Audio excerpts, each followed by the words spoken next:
Blaze Union is the prequel to Yggdra Union, coming several years after the original's release.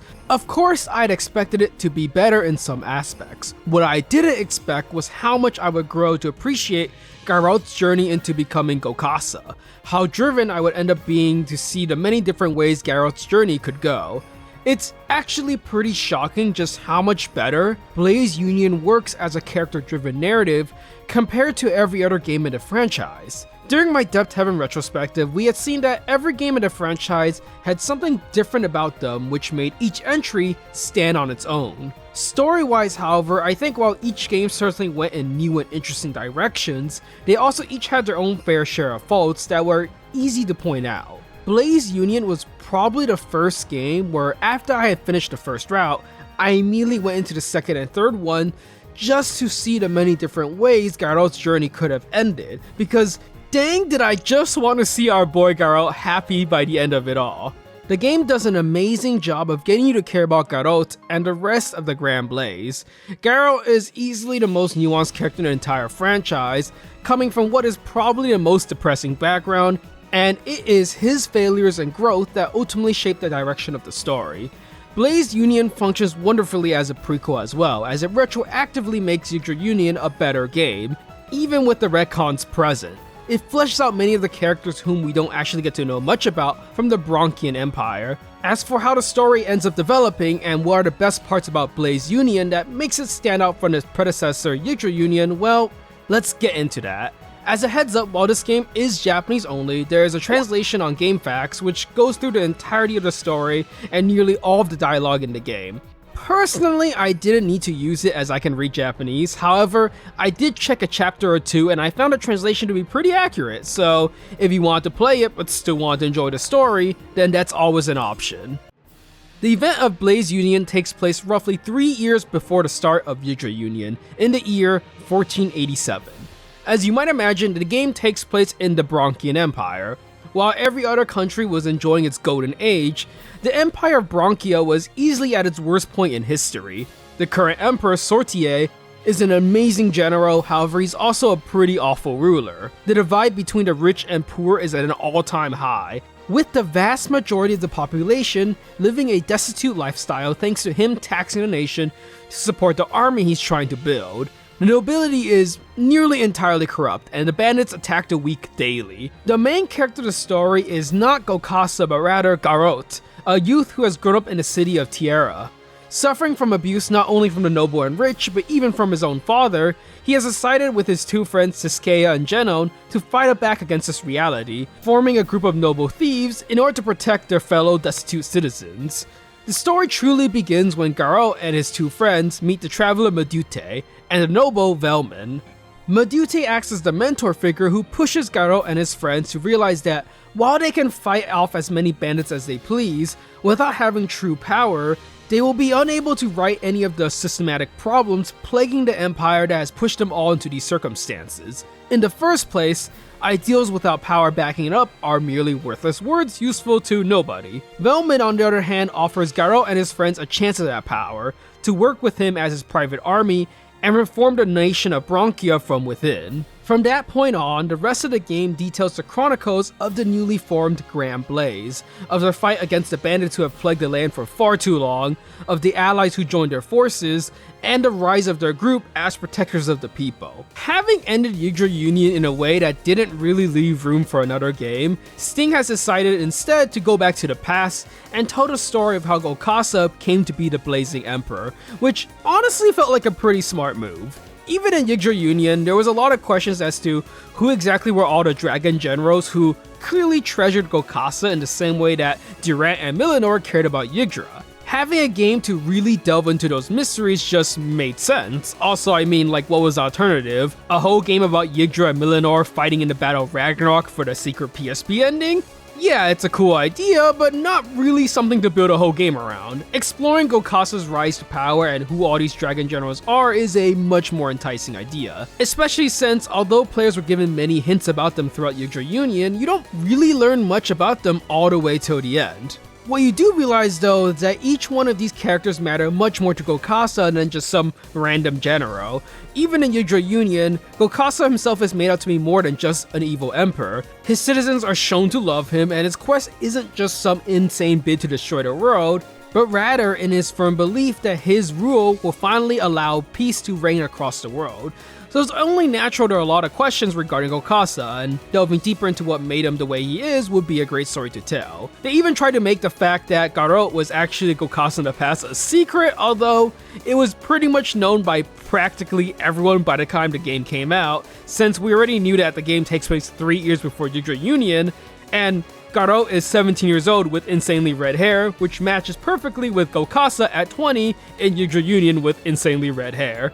While I thought Yggdra Union's story was impressive for the time, as it was pretty wild that a game with the cute SD looks it had ended up being a surprisingly dark war story where bad stuff happens to everyone, Blaze Union is just straight up a more interesting tale. Garot is just a more deeply sympathetic main character compared to Yggdra. The cast also just has a lot more characters to bounce off of each other.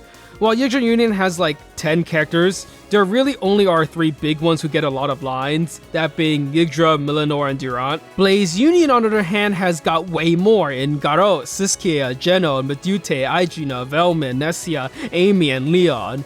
Even in total playable characters, Blaze Union almost doubles Yggdra Unions, with over 17 of them present. In fact, the only facet in which I think Yggdra Union is superior in is, funnily enough, Gulcasa himself, as he's a far better villain in Yggdra Union, as an insanely scary and menacing force, as opposed to anyone in Blaze Union. It's super cool to see characters like Aegina, Nessia, and Leon all take center stage for the story, to understand where they came from and why they decided to follow Gulcasa in Yggdra Union. Gameplay-wise, Blaze Union is Yggdra Union again, with one massive change and some quality of life improvements. I won't go into as much detail as I did in Yggdra Union, mostly because I assume anyone interested in playing Blaze Union has already played Yggdra Union, and if you haven't, feel free to check out my look at Yggdra Union at the top right corner right now.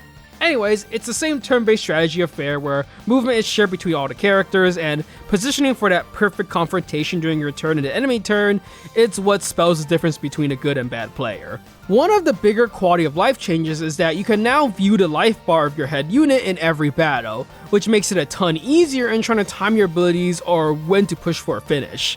Before you had to guesstimate based on your attack and gen set against theirs, now there's a handy dandy bar, so it's really easy to tell when to give up and save bar for the next fight, or when to go all out. Another change is that stat upgrade items now only add 2 little stars, as opposed to upgrading the stat to the nearest big star. This, alongside the MVP bonus going from 2 to 1, as well as making it set per battlefield, makes it so it isn't quite as easy to get insane stats on all of your main characters. In Yggdra Union, once you knew how items worked, it was really easy to get like 4 characters to max stats. In Blaze Union, it's quite a bit more balanced due to how not as broken stats are. Most characters by the end of the game will have a much more normal looking stat line than most of the characters in Yggdra Union. As with the PSP Yggdra Union, Blaze Union starts on the easier normal difficulty, and you can unlock a hard mode on subsequent playthroughs, although unlike Yggdra Union, I doubt there's anything special that's only in hard mode, which was the case for Yggdra Union's Ragnarok ending, as well as some items and Pamela.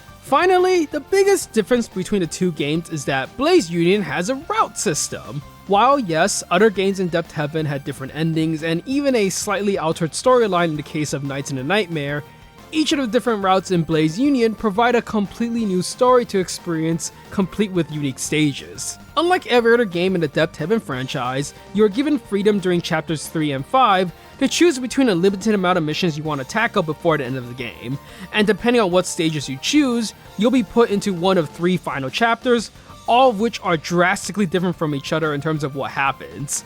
It's a really cool system in that it gives Blaze Union quite a bit of replayability, as it's impossible to hit all possible missions in one playthrough. During Chapter 3, you are hardlocked to 6 or 7 missions if you already know what you're doing, when there are a total of 12 possible missions. Some missions are only unlocked upon doing other ones, and the missions in Chapter 6 are entirely exclusive depending on the route that you are on. Blaze Union never really explains how it works, but I am perfectly fine with revealing it right here since I think it's impossible to find without a walkthrough. Essentially, during Chapters 3 and 5 of the missions are special and add to a hidden ending counter.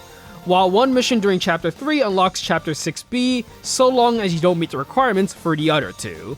Chapter 6A is the default true ending of the game, and the one you get if you fail to meet the requirements for any of the other ones, or if you pick 3 of those special missions. Chapter 6B requires you to pick one specific mission that leads to Zylva's recruitment, and not meet the requirements for the other 2 endings, while Chapter 6C is available if you hit at least 4 out of the 5 special missions, including one specific one in Chapter 5. It's entirely possible to set up a save file in Chapter 5, which lets you access each one of the endings from that point, so you don't have to play through the entire game to experience each one, which is what I did. Each of the different final chapters tell an entirely different story for Garot and the Grand Blaze, with different bad guys and different conflicts for them to face. Each of the 3 routes manages to tell its own completely distinct story and are all worth experiencing for different reasons. As for what specifically happens and my thoughts on each route, I'll leave that for a separate spoiler video that I plan on making for Blaze Union, as there's quite a bit to cover which I can't do without spoilers. What I can say is that Blaze Union is a story that, more than any other in the franchise, is a character-driven narrative with Garot at the very center. We see Garot from the very beginning, starting as an idealist who wants to beat the evil nobles and give back to the poor, to a hero protecting the civilians of the Empire, and finally as a man who realizes that the world is a very complicated place, and his dream of turning the world into a peaceful one without discrimination or poverty is one that won't be realized without sacrifice. Garot is one of the most endearing main characters out of every single one in the entire Depth Heaven franchise, not because he's the most perfect one, the nicest one, the strongest one, but rather because Garot is someone who you really want to cheer for, because he's someone who manages to be a hero despite the absolutely terrible hand he's dealt with. It's not enough that Garot lives in poverty in one of the most ruined nations in the entire world, he also has a terrible home life, a mother who abandoned him, as well as a father who abused him growing up. It's a small miracle that he decided to channel his anger into helping others with his 2 best friends, as opposed to something much darker. He has a lot of flaws to be sure, anger issues, not really thinking about his plans. I like that his greatest strength, that of his faith in his friends, also comes from a place of one of his biggest issues, that he is incredibly codependent on others, thanks to the lack of love he received in childhood. He also is someone who is truly willing to grow. From the very beginning, he accepts the advice given to him from both Madute and Velman, that in order for him and his friends to realize their ideals about having a world of peace for everybody without discrimination, he needs to find the power to back that up and to stay true to what he believes despite what happens. Many people offer him different points of view throughout this journey, and he really does internalize all of those different viewpoints. Throughout the game, he is constantly relying on others to work together and overcome the adverse situations they come across. What is truly surprising about Blaze Union is that despite what actually happens, and I'm only talking about the canon ending here as that's the one I think everyone already knows about, that ultimately, even by the end, I don't think Garot is truly at fault for how things turned out. He's a victim of circumstance from birth all the way until the end, and the path he takes is just one which many people in the first place were pushing him towards. Like, I expected his desire for power to end up being the curse that leads him into becoming Gulcasa, but even with everything going so wrong for him, I do think that the man is just trying his best the entire way through, even up until the events of Yggdra Union. Anyways, I'll talk more about my thoughts on everything that happens in the spoiler ranking video, so I can talk about the events of all 3 finales in way more detail than I can here, where I'm just trying to allude to what happens. Long story short, I like Garot quite a bit, and honestly I think anyone who's played Blaze Union is probably equally a fan of Garot as well. They do an amazing job of really making him likable despite everything that occurs. Music is just as spectacular as Yggdra Union's, except now there are even more themes present in the game, as there are a lot more unique characters this time around. You've been hearing it in the background of this video, but if I had to highlight some of my favorites, I'd say that Emilia's theme, Immaturity Knows No Sin, is really good, Superhero Arc with a shockingly fitting name considering what happens in that route, Empress Sortier's theme, The Top, is also a solid final boss theme. Out of the main characters, my favorite theme would be Genon's theme because I think it sounds the most unique out of the 5. Finally, the last one I like really wraps up Blaze Union as a whole and is the ending theme, The Meaning This Power Held, a melancholic whimsical theme that reflects on the journey as a whole. For now, all I'll say is that yeah, I recommend giving Blaze Union a shot if you had enjoyed Yggdra Union, or even just playing it as a standalone story. It does a great enough job standing on its own, and the GameFAQs translation from what I read is pretty solid. You could probably have it sitting there while playing the game and get practically the same experience as if you read it yourself. Gameplay is as fun as always, although I will say it's probably easier than Yggdra Union thanks to the quality of life changes present in the game.